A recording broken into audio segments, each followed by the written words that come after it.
যারা নিচের তাদের বেতন আমরা ২.৫ গুণ করেছি, আর যারা উপরে তার মানে ৫০% বেশি বাড়ছে নিচের দিকে। এটা আমরা ইচ্ছা করেই করছি যে আমি নিচের দিকে একটা কর্মচারী যে কাজ করছে তাকে তো দারিদ্র্যসীমার নিচে রাখতে পারি না। আসসালামু আলাইকুম প্রিয় দর্শক, স্বাগত জানাচ্ছি আমাদের চ্যানেলের আজকের অত্যন্ত গুরুত্বপূর্ণ ভিডিওতে। আপনারা যারা দীর্ঘদিন ধরে নবম পে স্কেল বা নতুন বেতন কাঠামোর জন্য অধীর আগ্রহে অপেক্ষা করছিলেন, তাদের জন্য আজ নিয়ে এসেছি এক বিস্ফোরক আপডেট। শুরুতেই আপনাদের জানিয়ে রাখি, সরকারি চাকরিজীবীদের জন্য বহুল প্রতীক্ষিত সুখবরটি সম্ভবত দরজায় কড়া নাড়ছে। আমাদের কাছে আসা সর্বশেষ তথ্য এবং অর্থনৈতিক বিশ্লেষকদের মতামত অনুযায়ী নবম পে স্কেলের বাস্তবায়ন প্রক্রিয়া শুরু হতে যাচ্ছে খুব শীঘ্রই। সবচেয়ে বড় যে খবরটি এখন বাতাসে ভাসছে তা হল নতুন এই পে স্কেল কার্যকর হতে পারে ২ ধাপে, অর্থাৎ আংশিক বা ৫০% কার্যকর হওয়ার সম্ভাবনা রয়েছে এই জানুয়ারি মাস থেকেই, এবং পূর্ণাঙ্গ বা বাকি অংশ কার্যকর হতে পারে আগামী জুলাই মাস থেকে। আজকের ভিডিওতে আমরা জানাবো কাদের বেতন কতটুকু বাড়ছে, কেন নিচের দিকের কর্মচারীদের বেতন উপরের দিকের কর্মকর্তাদের চেয়ে বেশি হারে বাড়ছে, এবং ভিডিওর একদম শেষে আমি আপনাদের এমন একটি গোপন ও গুরুত্বপূর্ণ তথ্য দেব যা শুনলে আপনি চমকে যাবেন, যা এর আগে কেউ আপনাদের বলেনি। তাই না টেনে পুরো ভিডিওটি দেখার অনুরোধ রইল। প্রিয় দর্শক, আমরা সবসময় চেষ্টা করি আপনাদের সামনে বিশ্বস্ত এবং দালিলিক তথ্য উপস্থাপন করতে। আজকের এই ভিডিওর তথ্যের প্রধান উৎস হচ্ছে দেশের স্বনামধন্য গণমাধ্যম 71 টিভিতে প্রচারিত একটি বিশেষ সাক্ষাৎকার। সেখানে কথা বলেছেন বাংলাদেশ উন্নয়ন গবেষণা প্রতিষ্ঠান বা BIDS এর মহাপরিচালক ড. A.K. এনামুল হক। তিনি নতুন পে স্কেল বা বেতন কমিশন গঠনের পেছনের কারিগরদের একজন, এবং তার বিশ্লেষণ থেকেই আমরা আজকের এই পুরো চিত্রটি পরিষ্কার করব। 71 টিভিকে ধন্যবাদ এমন গুরুত্বপূর্ণ একটি বিষয় জাতির সামনে তুলে ধরার জন্য। দর্শক, আপনারা জানেন বর্তমান বাজার পরিস্থিতিতে সংসার চালানো কতটা কঠিন হয়ে পড়েছে। 10 বছর আগে সর্বশেষ পে স্কেল হয়েছিল। এরপর মুদ্রাস্ফীতি, দ্রব্যমূল্যের ঊর্ধ্বগতি সব মিলিয়ে সরকারি কর্মচারীরা, বিশেষ করে যারা তৃতীয় ও চতুর্থ শ্রেণীর কর্মচারী, তারা আজ দিশেহারা। এই পরিস্থিতিতে ড. এনামুল হকের মতো অর্থনীতিবিদরা যে রূপরেখা দিয়েছেন তা বাস্তবায়ন হলে কর্মচারীদের মুখে হাসি ফুটবে। প্রস্তাবনা অনুযায়ী এই বিশাল বেতন বৃদ্ধি সরকারের পক্ষে একবারে দেওয়া কঠিন হতে পারে, তাই কৌশল হিসেবে বেছে নেওয়া হতে পারে ধাপে ধাপে বাস্তবায়ন পদ্ধতি। অর্থাৎ মূল বেতনের বর্ধিত অংশের একটি বড় অংশ জানুয়ারি মাস থেকেই কার্যকর হিসেবে গণ্য হতে পারে, এবং এরিয়ার বা পূর্ণাঙ্গ সুবিধা দিয়ে জুলাই মাসের নতুন অর্থবছরের বাজেটের সাথে সমন্বয় করা হতে পারে। এটি নীতি নির্ধারণী পর্যায়ের একটি খুব স্মার্ট মুভ হতে যাচ্ছে। এবার আসি মূল অঙ্কে, কার বেতন কত বাড়ছে। ড. এনামুল হক তার সাক্ষাৎকারে খুব পরিষ্কারভাবে একটি পরিসংখ্যান দিয়েছেন, যা অত্যন্ত চমকপ্রদ। তিনি জানিয়েছেন, এবার বেতন বৃদ্ধির হার সবার জন্য সমান হবে না। এখানে একটি বড় বৈষম্য বহানোর চেষ্টা করা হয়েছে।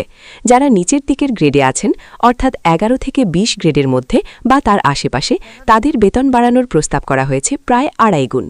হ্যাঁ, আপনি ঠিকই শুনেছেন, 2.5 গুণ, অর্থাৎ বর্তমান বেতনের চেয়ে 150% বেশি বৃদ্ধি। অন্যদিকে যারা উপরের লেভেলে আছেন বা উচ্চপদস্থ কর্মকর্তা, তাদের বেতন বাড়ানোর প্রস্তাব করা হয়েছে দ্বিগুণ, অর্থাৎ 100%। এখন প্রশ্ন হল, কেন এই পার্থক্য? কেন নিচের দিকের কর্মচারীদের প্রতি এই বিশেষ নজর? ড. A.K. এনামুল হক এর ব্যাখ্যায় বলেছেন, আমরা ইচ্ছে করেই এটা করেছি, কারণ নিচের দিকেই সমস্যাটা বেশি ছিল। দর্শক, বিষয়টি একটু গভীরভাবে ভাবুন। একজন সরকারি কর্মচারী যিনি রাষ্ট্রের কাজ করছেন, মাস শেষে তিনি যদি তার পরিবারের জন্য দুমুঠো ভাত জোগাড় করতে না পারেন, সেটা রাষ্ট্রের জন্য লজ্জার। ড. হকের মতে, নিচের দিকের একজন কর্মচারী বেতন পাওয়ার পরেও যদি তাকে দারিদ্র্যসীমার নিচে বসবাস করতে হয়, তবে সেই বেতনের কোনো যৌক্তিকতা নেই। অনেকে হয়তো বলবেন, প্রাইভেট সেক্টরে তো এর চেয়েও কম বেতন দেয়, কিন্তু ড. হক এখানে একটি শক্ত নীতিগত অবস্থান নিয়েছেন। তিনি বলেছেন, কারও অধিকার নেই এমন বেতন দেওয়ার যাতে মানুষ না খেয়ে মারা যায়। সরকার এখানে একটি স্ট্যান্ডার্ড বা মানদণ্ড সেট করে দিচ্ছে। সরকার যখন বলবে আমার পিয়নের বেতনও এমন হতে হবে যাতে সে সম্মানের সাথে বাঁচতে পারে, তখন প্রাইভেট সেক্টরও বাধ্য হবে তাদের কর্মীদের বেতন বাড়াতে। অর্থাৎ এই পে স্কেল শুধু সরকারি কর্মচারীদের জন্য নয়, এটি পুরো দেশের শ্রমবাজারের জন্য একটি গেম চেঞ্জার হতে যাচ্ছে। এবার আসি উপরের লেভেলের কর্মকর্তাদের কথায়। কেন তাদের বেতন দ্বিগুণ করা হচ্ছে? অনেকে হয়তো বলবেন তারা এমনিতেই বেশি পান, কিন্তু বাস্তবতা হলো ভিন্ন। ডক্টর এনামুল হক আমাদের চোখে আঙুল দিয়ে দেখিয়েছেন যে সরকারি উচ্চপদস্থ কর্মকর্তাদের সাথে প্রাইভেট সেক্টরের টপ এক্সিকিউটিভদের বেতনের তফাৎ আকাশ পাতাল। প্রাইভেট সেক্টরে বেতন 10 গুণ বেশি। এর ফলে কি হচ্ছে? মেধাবী, দক্ষ এবং সৎ কর্মচারীরা আর সরকারি চাকরিতে থাকতে চাইছেন না। তারা প্রাইভেট সেক্টরে চলে যাচ্ছেন বা বিদেশে পাড়ি জমাচ্ছেন। সরকারের কোয়ালিটি বা সেবার মান যদি ধরে রাখতে হয়, তবে মেধাবীদের ধরে রাখতে হবে। আর মেধাবীদের ধরে রাখতে হলে তাদের সম্মানজনক বেতন দিতে হবে। 32 জন টপ লেভেলের কর্মকর্তার যদি 4 গুণ বেতন করা হয়, সেটা সরকারের মোট বাজেটে খুব বড় কোনো প্রভাব ফেলে না, কিন্তু এর ইম্প্যাক্ট সুদূর প্রসারিক। দক্ষ লোক থাকলে দেশ ভালোভাবে চলবে, দুর্নীতি কমবে এবং উন্নয়ন প্রকল্পগুলো সঠিক সময়ে শেষ হবে। এখন সবচেয়ে বড় প্রশ্ন, টাকা আসবে কোথা থেকে? নতুন এরিক্ত প্রায় 1 লাখ কোটি টাকার প্রয়োজন হবে। শুনতে বিশাল অঙ্ক মনে হলেও ডক্টর এনামুল হক মনে করেন এটি অসম্ভব কিছু নয়।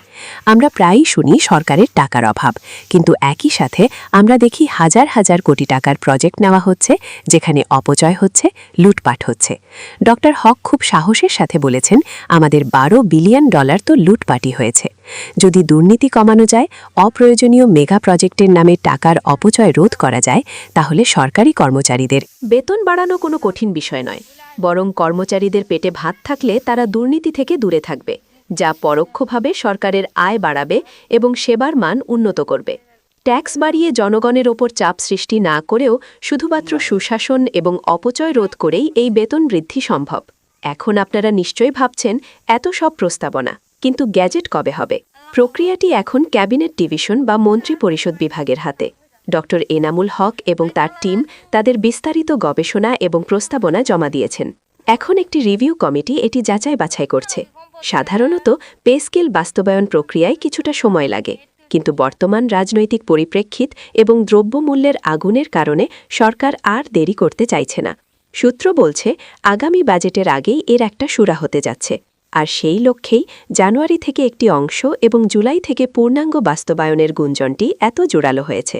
এটি যদি বাস্তবায়িত হয়, তাহলে প্রায় 2 বছর পর পূর্ণাঙ্গ সুফল বা 1 লাখ কোটি টাকার ফ্লো সেটা মার্কেটে আসবে। প্রিয় দর্শক, কথা দিয়েছিলাম ভিডিওর শেষে আপনাদের একটি গোপন এবং অত্যন্ত গুরুত্বপূর্ণ তথ্য দেব, যা সচরাচর কেউ খেয়াল করেন না। নবম পে স্কেলের এই বিশাল বেতন বৃদ্ধির আড়ালে একটি বড় শর্ত লুকিয়ে রয়েছে, যা হয়তো গ্যাজেটের ছোট হরফে লেখা থাকবে না, কিন্তু বাস্তবে প্রয়োগ হবে। গোপন তথ্যটি হল অ্যাকাউন্টেবিলিটি বা জবাবদিহিতা। ডক্টর এনামুল হকের বক্তব্যের গভীর বিশ্লেষণ করলে বোঝা যায়, সরকার এবার শুধু বেতন বাড়াচ্ছে না, তারা এবার পারফরমেন্স বা কাজের হিসাব চাইবে। এতদিন সরকারি চাকরি মানেই আরামের চাকরি, এই ধারণা ভেঙে দেওয়া হবে। বেতন যখন প্রাইভেট সেক্টরের সাথে পাল্লা দিয়ে বাড়ানো হচ্ছে, তখন কাজের মানও প্রাইভেট সেক্টরের মতো হতে হবে। গোপন খবরটি হল, আগামীতে সরকারি চাকরিতে এমন কিছু নিয়ম আসতে পারে যেখানে নির্দিষ্ট সময় পরপর পারফরমেন্স অডিট হবে। যারা দক্ষ এবং ভালো কাজ করবেন তারাই টিকে থাকবেন এবং প্রমোশন পাবেন, আর যারা অদক্ষ তাদের জন্য কঠিন সময় আসছে। অর্থাৎ বেতন বাড়বে, কিন্তু সাথে বাড়বে কাজের চাপ এবং মেধা যাচাইয়ের পরীক্ষা। সরকার এমন এক স্মার্ট আমলাতন্ত্র তৈরি করতে চাইছে যেখানে দুর্নীতি বা ফাঁকিবাজির সুযোগ থাকবে না। তাই শুধু বেতন বাড়ার খুশিতে আত্মহারা না হয়ে নিজেকে আরও দক্ষ হিসেবে গড়ে তোলার প্রস্তুতি নিন, কারণ আগামী দিনের সরকারি চাকরি হবে মেধা ও দক্ষতার খেলা। প্রিয় দর্শক, নবম পে স্কেল নিয়ে আমাদের আজকের এই বিশ্লেষণ আপনাদের কেমন লাগলো? আপনারা কি মনে করেন জানুয়ারি থেকেই এটি কার্যকর করা উচিত, নাকি জুলাই পর্যন্ত অপেক্ষা করা ঠিক হবে? আপনাদের সুচিন্তিত মতামত কমেন্ট বক্সে অবশ্য জানাবেন। এমন সব অথেন্টিক এবং ব্রেকিং নিউজ সবার আগে পেতে আমাদের চ্যানেলটি সাবস্ক্রাইব করে বেল আইকনটি বাজিয়ে দিন। দেখা হবে পরবর্তী ভিডিওতে নতুন কোনো আপডেট নিয়ে। ততক্ষণ পর্যন্ত ভালো থাকুন, সুস্থ থাকুন। আল্লাহ হাফেজ।